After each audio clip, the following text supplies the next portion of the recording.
अब मैं चाहूंगा 7वां जो अध्याय है वो कमल जी पढ़े। जी धन्यवाद संदीप जी। तो 7वां जो अध्याय है, वैसे तो ये सारे अध्याय जो है संदीप जी बोले तो ज्यादा अच्छा रहेगा। 7वां अध्याय जो है वो हलाल इकोनॉमी के ऊपर है। और ऐसा जो है मुझे लगता नहीं दुनिया में हलाल इकोनॉमी ऐसा नहीं है कि केवल भारत के लिए खतरा है, हलाल इकोनॉमी पूरे देश पूरी दुनिया के लिए खतरा है।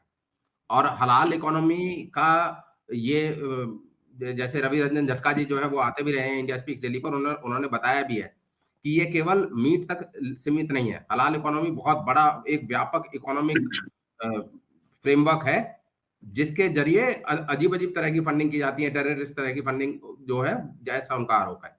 तो हलाल इकोनॉमी के पैरेलल हमने एक लक्ष्मीनोमिक सर्टिफिकेशन, जैसे हलाल सर्टिफिकेशन होता है उसी तरह से लक्ष्मीनोमिक सर्टिफिकेशन को प्रारंभ करने का मैनिफेस्टो में रखा है।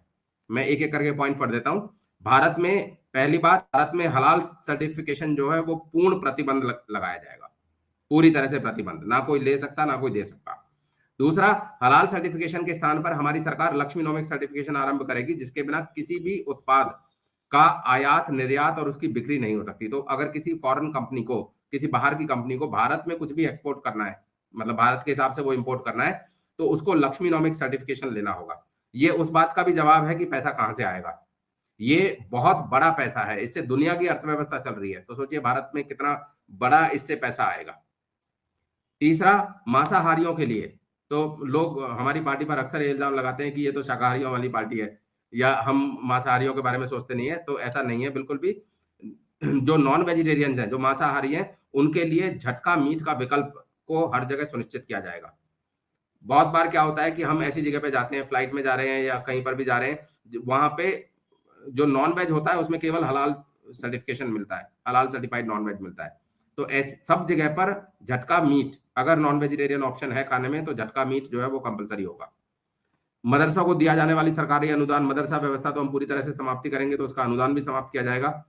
पांचवा, कश्मीर से निकाले गए हिंदुओं को सुरक्षा के साथ पुनर्स्थापित करेंगे और हिंदुओं के नरसंहार को आधिकारिक रूप से नरसंहार घोषित कर UN convention on crime against genocide के तहत नरसंहारियों अर्थात जिहादियों को कानूनी प्रक्रिया के तहत दंडित किया जाएगा। ये सरकार, जो अभी की जो सरकार है और पिछली सरकारें जो थी, वो सारी की सारी सरकार इसको नरसंहार, कश्मीर में हुए नरसंहार को वो पलायन देते हैं। अभी तो मोदी गवर्नमेंट ने ऑफिशियल डॉक्यूमेंटेशन में लिखा है, ऑफिशियल डॉक्यूमेंटेशन में उसको पलायन बोला है। दूसरी तरफ ये कश्मीर फाइल जैसी मूवीज के थ्रू, उनके प्रमोशन के थ्रू हिंदुओं का वोट भी लेना चाहते हैं और अपने आप को उनका हितैषी एक साइड में रख दिखाना चाहते हैं। लेकिन ऑन पेपर क्या करते हैं, ऑन पेपर ये उसको नरसंहार बोलते भी नहीं है। तो हम ऐसा नहीं है, हम उसको नरसंहार घोषित करेंगे और जो दोषी हैं उनको यूएन कन्वेंशन के हिसाब से दंड दिलवाएंगे। वकफ एक्ट और प्लेसेस ऑफ वर्शिप एक्ट, ये तो निरस्त होना ही चाहिए, ये तो इसकी कोई जगह ही नहीं है, इसको पूरी तरह से निरस्त किया जाएगा। सच्चर कमेटी, जिसके विषय में मोदी जी बोलते थे कि ये तो फ्रॉड कमेटी है, तो जब सच्चर कमेटी, मनमोहन सिंह सरकार सच्चर कमेटी लेकर आई तो उस समय मोदी जी बोलते थे ये फ्रॉड कमेटी है और एक देश में धर्म के, मजहब के आधार पे, पंथ के आधार पे कोई भेदभाव नहीं हो सकता। ऐसी ऐसी बातें सुनकर जब लोगों ने इनको वोट दिया और वोट देने के बाद जब ये सत्ता में आए, पूर्ण बहुमत के साथ आए, तो उन्होंने उसी फ्रॉड कमेटी की जो फाइंडिंग्स है, उसी कमेटी के क्रियान्वित कर दिया। उस संदीप जी आपका माइक ऑन है। उसी सच्चर कमेटी को इन्होंने इंप्लीमेंट कर दिया। तो हम सच्चर कमेटी के क्रियान्वयन को तत्काल प्रभाव से निरस्त करेंगे। इस सच्चर कमेटी को अगर आप देखेंगे तो सच्चर कमेटी बहुत ही खतरनाक है और इसका जो क्रियान्वयन, इसका जो प्लान है, जो डिस्ट्रिक्ट लेवल पे है, डिस्ट्रिक्ट लेवल तक इस गवर्नमेंट ने किया है, वो that is no less than Islamisation of India. वो भारत के इस्लामाइजेशन से बिल्कुल भी कम नहीं है। तो स्टेट स्पॉन्सर्ड जो इस्लामाइजेशन का प्लान सरकार लेकर चल रही है सच्चर कमेटी के माध्यम से, सच्चर कमेटी के इंप्लीमेंटेशन के माध्यम से, हम उसको रोल बैक करेंगे। अगला, धर्मांतरण पर पूरी तरह से रोक लगाया जाएगा और इसके लिए सख्त कानून लाया जाएगा। तो ऐसा कोई लचर कानून नहीं होगा। लव जिहाद पे हमारी पॉलिसी बिल्कुल स्पष्ट है, धर्मांतरण पे भी हमारी पॉलिसी स्पष्ट है, चाहे वो किसी भी तरीके का धर्मांतरण हो तो किया जा रहा हो। विदेशी फंड से संचालित होने वाले देश विरोधी गतिविधियों अथवा सभी धार्मिक कृत्यों पर पूर्णतः अंकुश लगाया जाएगा।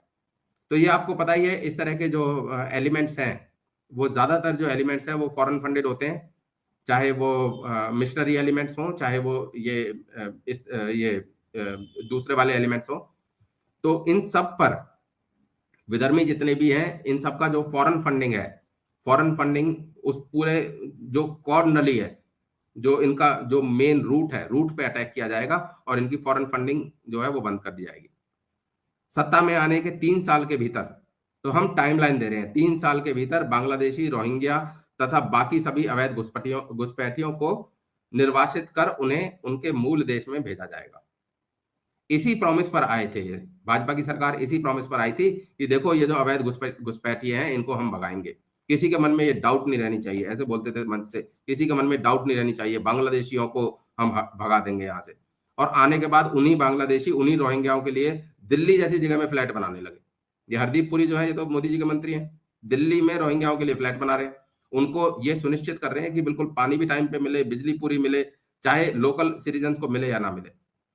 तो हमारा ऐसा नहीं है, हम सत्ता में जब भी आएंगे तो जितने भी अवैध घुसपैठिए हैं उन सबको बाहर किया जाएगा। एनआरसी को पूरी तरह से लागू किया जाएगा। ये सीएए, एनआरसी के नाम पे इन्होंने इतना बवाल मचवाया है, दंगे करवा दिए, और दंगे होने के बाद देश जो है पूरा, ये नेशनल कैपिटल ऑफ दिल्ली पूरा जाम रहा साल भर तक। उसके बाद दंगे हुए, दंगों में इतने सारे लोग मरे, और उसके बाद भी एनआरसी अभी तक कुछ कहीं नहीं है। तो हमारे आते ही एनआरसी को हम लागू करेंगे। एक ये जो कानून है अगले वाला, ये है कि मुख्य जितने भी मंदिर हैं उनके 10 किलोमीटर के दायरे में शराब और मांस इसका प्रयोग रोका जाएगा। तो ये हलाल इकोनॉमी के ऊपर हमारा स्पष्ट जो है मैनिफेस्टो में मत है।